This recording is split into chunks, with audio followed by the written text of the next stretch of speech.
Hey guys, welcome to the channel. In today's video, I'm going to teach you how to write a bold text in Instagram. For this, you'll have to use a website and you can just copy and paste the text to write whatever you want in your bio or in your messages, story, wherever you want. So let's get started.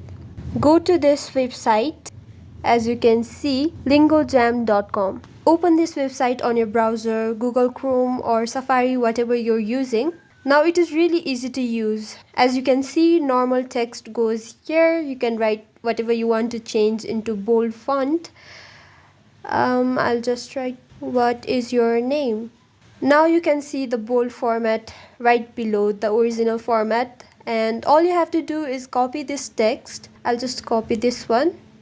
Yeah, so copy the text, go to your Instagram account and paste that text wherever you want to. I'll just paste it in my bio. So paste and then tick.